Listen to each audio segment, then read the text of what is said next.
Hi friends, welcome to law prep judiciary. मेरा नाम है सौरभ यति और आज हम एक बहुत ही इंपॉर्टेंट टॉपिक डिस्कस करने जा रहे हैं जिसका नाम है नो कॉन्फिडेंस मोशन।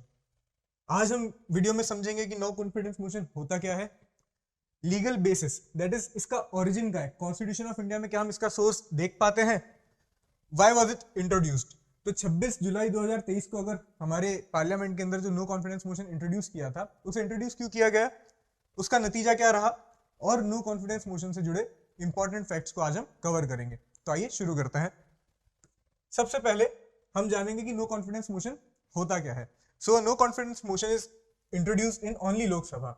ये बात आपको ध्यान में रखनी होगी कि this is a motion moved in the Lok Sabha to test the confidence of the government. एक ऐसा मोशन जिसे सिर्फ और सिर्फ लोकसभा में इंट्रोड्यूस किया जा सकता है to test the confidence of the government. जब इसे इंट्रोड्यूस किया जाता है तो इसे 50 एमपीज का सपोर्ट चाहिए होता है, जो कि लोकसभा में 50 एमपीज जो होते हैं वो इसे सपोर्ट करेंगे, तभी इसे इंट्रोड्यूस किया जा सकता है, तभी इसे फ्लोर किया जा सकता है। और अगर फ्लोर करने के बाद में जो नो कॉन्फिडेंस मोशन के ऊपर डिस्कशंस होते हैं, उन डिस्कशंस के बाद में जो वोटिंग होती है उसमें गवर्नमेंट मेजोरिटी वोट हार जाती है तो गवर्नमेंट को रिजाइन करना पड़ता है। So this is what no confidence motion is. अब आगे हम देखते हैं कि लीगल ओरिजिन, जो सोर्स होता है, बेसिस होता है नो कॉन्फिडेंस मोशन का, वो हमें कहां मिलता है। So Article 75 Clause 3 in the Constitution of India states that Council of Ministers are collectively responsible to the Lok Sabha। तो जो लोक सभा होती है, हमारा काउंसिल ऑफ मिनिस्टर्स उसको कलेक्टिवली रिस्पॉन्सिबल होता है। अब इस रिस्पॉन्सिबिलिटी को टेस्ट करने का एक मेथड डिवाइस किया गया है, एक मेथड बनाया गया है जिसका नाम है नो कॉन्फिडेंस मोशन। तो कोई भी लोकसभा का मेंबर इस बिल को इंट्रोड्यूस कर सकता है, इस मोशन को इंट्रोड्यूस कर सकता है और इस मोशन को इंट्रोड्यूस करने के बाद में इसे सपोर्ट किया जाना चाहिए 50 एमपीज के द्वारा। जब इसे सपोर्ट मिलता है तब इसे फ्लोर किया जाता है, इसके ऊपर डिस्कशंस होते हैं। आगे एक डिस्कशन होता है मोशन के ऊपर में जिसमें आप सरकार की शॉर्ट कमिंग्स को एड्रेस करते हैं। जब आप सरकार की खामियां बताएंगे तो सरकार उनके रिस्पॉन्स में जवाब देती है और उन जवाबों के बाद में एक वोटिंग की जाती है। अगर वोटिंग के अंदर सरकार मेजोरिटी हार जाती है तो सरकार को रिजाइन करना पड़ता है। अगली बात, so why was it introduced. 26 जुलाई को किन कारणों की वजह से नो कॉन्फिडेंस मोशन को इंट्रोड्यूस किया गया था। सो जैसा कि आप सभी जानते हैं, मणिपुर के अंदर वायलेंस काफी तेजी से अपनी चरम पर चल रही है।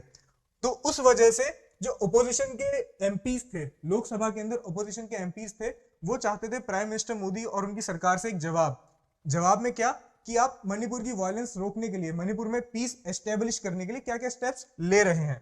तो लोकसभा में एक कांग्रेस के एमपी हैं गौरव गोगोई, उन्होंने इस बिल को इंट्रोड्यूस किया और इसको 50 एमपीज का सपोर्ट मिला।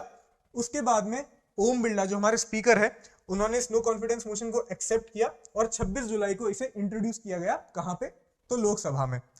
The motion was introduced amidst the opposition's ongoing protest demanding a statement on the situation in Manipur from prime minister Modi.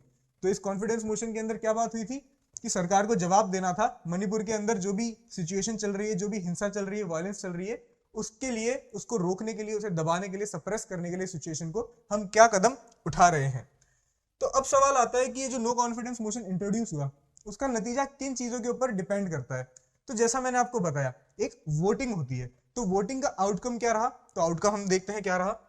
So outcome में हमें क्या चाहिए होता है कि नो कॉन्फिडेंस मोशन को पास करने के लिए आपको सिंपल मेजोरिटी एस्टेब्लिश करनी होती है। सो हमारे लोकसभा के अंदर 543 एमपीज हैं, तो उसका अगर आप सिंपल मेजोरिटी निकालेंगे, so majority equals to 272 MPs, that is 272 votes, अगर आपको मेजोरिटी एस्टेब्लिश करनी है तो। और लोकसभा में एनडीए के पास में, that is national democratic alliance के पास में टोटल कितनी सीट्स है, टोटल कितने एमपीज है, तो वो है 331। 331 एमपी लोकसभा में एनडीए की सरकार के हैं, उनमें से 303 एमपीज सिर्फ और सिर्फ बीजेपी के हैं। तो इससे हमें क्या समझ में आता है दैट जब भी मेजोरिटी वोटिंग होती, हमारे पास एक क्लियर मेजोरिटी है, एनडीए की गवर्नमेंट के पास एक क्लियर मेजोरिटी है, तो वोटिंग के दौरान इस नो कॉन्फिडेंस मोशन को पास नहीं किया गया, ये मोशन जो था पास नहीं होगा और ये मोशन लैप्स हो गया। Motion did not carry as it could not garner the majority required. तो मेजोरिटी नहीं मिली और ये मोशन कैरी नहीं कर सका।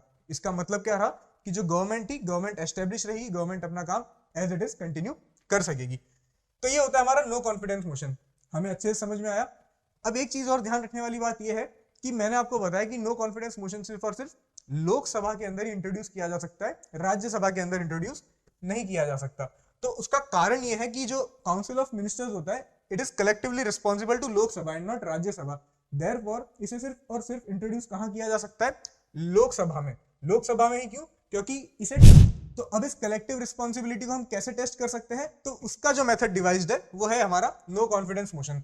इस वजह से इसको सिर्फ लोकसभा के अंदर ही इंट्रोड्यूस किया जा सकता है, राज्यसभा में इंट्रोड्यूस नहीं किया जा सकता। अब जानना होगा हमें कुछ इंपॉर्टेंट फैक्ट्स जो कि नो कॉन्फिडेंस मोशन के साथ में जुड़े हुए होते हैं। सबसे पहले जो नो कॉन्फिडेंस मोशन इंट्रोड्यूस किया गया था वो 1963 में जवाहरलाल नेहरू की गवर्नमेंट के अगेंस्ट किया गया था। उस समय भी जो गवर्नमेंट थी वो मेजोरिटी में थी, एक तरफा मेजोरिटी में थी। हाउएवर जवाहरलाल नेहरू ने इस नो कॉन्फिडेंस मोशन को अप्रिशिएट किया था, ताकि वो ये कहना चाहते थे कि हम इस नो कॉन्फिडेंस मोशन के थ्रू एक्सप्लेनेशंस और जस्टिफिकेशन बहुत अच्छे से समझा पाएंगे सामने वाले एमपीज को, अपोजिशन एमपीज को और पूरे देशवासियों को। दूसरी बात, अब आपके मन में सवाल आएगा कि सबसे ज्यादा नो कॉन्फिडेंस मोशन किसके टेन्योर में इंट्रोड्यूस किए गए हैं? तो इंदिरा गांधी जी के टेन्योर में 15 नो कॉन्फिडेंस मोशंस को इंट्रोड्यूस किया गया था। दूसरा पॉइंट, तो हमारे प्राइम मिनिस्टर थे मोरारजी देसाई, उनके समय में 2 नो कॉन्फिडेंस मोशन को इंट्रोड्यूस किया गया। नो कॉन्फिडेंस मोशन दोनों ही लैप्स हुए, पर सेकंड मोशन के बाद में मोरारजी देसाई ने खुद ही अपनी पोस्ट से रिजाइन कर दिया, उन्होंने अपनी सरकार से रिजाइन कर दिया। फिर अटल बिहारी वाजपेयी एकमात्र ऐसे प्राइम मिनिस्टर है जिनके अगेंस्ट नो कॉन्फिडेंस मोशन को इंट्रोड्यूस भी करा गया और उनके अगेंस्ट में नो कॉन्फिडेंस मोशन पास भी हुआ, और इस वजह से अटल बिहारी वाजपेयी को और उनके काउंसिल ऑफ मिनिस्टर्स को, सरकार को रिजाइन करना पड़ा था।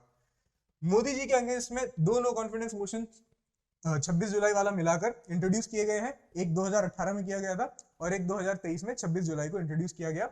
दोनों ही मोशंस के अंदर एनडीए गवर्नमेंट के पास मेजोरिटी थी, तो ये लैप्स हो गए और जो सरकार है वो पावर के अंदर बनी रही। So these are some important facts about no confidence motion. I hope आपको नो कॉन्फिडेंस मोशन के ऊपर क्लैरिटी आई होगी, उसका ओरिजिन समझ में आया होगा और करंट इशू क्या था नो कॉन्फिडेंस मोशन के अंदर, उसके ऊपर भी आपको क्लैरिटी मिली होगी। और अगर आपके मन में कुछ भी डाउट्स है तो आप कमेंट सेक्शन में पूछ सकते हैं, और ऐसे ही हम करंट लीगल डेवलपमेंट्स के ऊपर आपके लिए वीडियोस लाते रहेंगे। So thank you and have a good day.